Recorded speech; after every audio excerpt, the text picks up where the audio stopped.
Good evening, everyone. I am your history teacher Hemlata, and today I will start your history chapter 1 Early Societies from the beginning of time, writing and city life.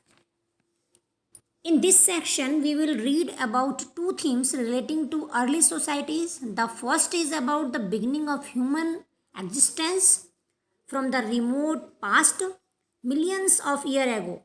You will learn how humans first emerged in Africa and how archaeologists have studied these early phases of history from remains of bones and stone tools. Means ये हुआ कि normally इस chapter में हम क्या पढ़ेंगे, हम प्रारंभिक समाजों से संबंधित मेनली टू सब्जेक्ट लेंगे, मेनली दो विषय लेंगे।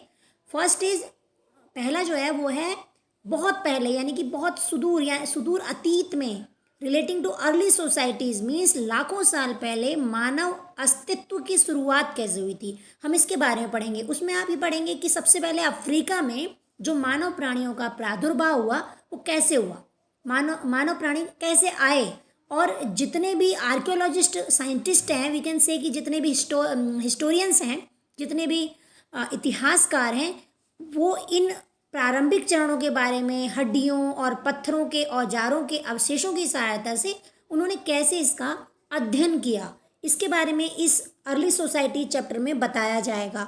Archaeologist have made attempts to reconstruct the live of early people. Means we can say that कि पुरातत्व जो वैज्ञानिक होते थे, उन्होंने आरंभिक मानव के जीवन के बारे में जो पुनर्निर्माण करने के प्रयत्न किए हैं, to find out about the shelters in which they lived, the food they ate by gathering plant produce and hunting animals, and the ways in which they expressed themselves. और ये कह सकते हैं हम कि उन्होंने ये जानने की कोशिश की थी कि वो कैसे घरों में रहते थे, वे पेड़ पौधों से उत्पन्न कंद मूलों और बीजों को इकट्ठा करके और जानवरों का शिकार करके अपना भरण पोषण कैसे करते थे, वो किन तरीक़ों से अपने भावों, अपने विचारों को अभिव्यक्त करते थे, means in which they expressed themselves, वो कैसे अपने आप को एक्सप्रेस करते थे। Other important developments includes the use of fire and the language, and finally you will see whether the lives of people who live by hunting and gathering today can help us to understand the past. Means ये कह सकते हैं हम कि वे किन तरीक़ों से अपने भावों को अभिव्यक्त करते थे। और इस चैप्टर में हम ये भी पढ़ेंगे कि आदमी जो था, जो मैन था, उनके द्वारा आग और भाषा का प्रयोग कब और कैसे शुरू हुआ। और अंत में हम ये भी देखेंगे कि आज की दुनिया में जो भी लोग शिकार करते हैं और पेड़ पौधों से प्राप्त जितनी भी चीज़ें होती हैं, जो भी हम यूज़ करते हैं प्लांट और एनिमल के थ्रू जो हमें मिलता है, या हम जिस उसको जो उससे अपना भरण पोषण करते हैं, क्या उनके जीवन का अध्ययन करने से अतीत के बारे में हमें जानकारी मिल सकती है। तो ये सारी चीज़ें इसमें पढ़ेंगे। और the second theme deals with some of the earliest cities those who Mesopotamia present day, that is in Iraq. और जो दूसरा विषय है इसमें, उसमें मेनली कुछ प्रारंभिक नगरों जैसे मेसोपोटामिया है जो आजकल वर्तमान में इराक में है, उसके कुछ शहरों के बारे में चर्चा की जाएगी।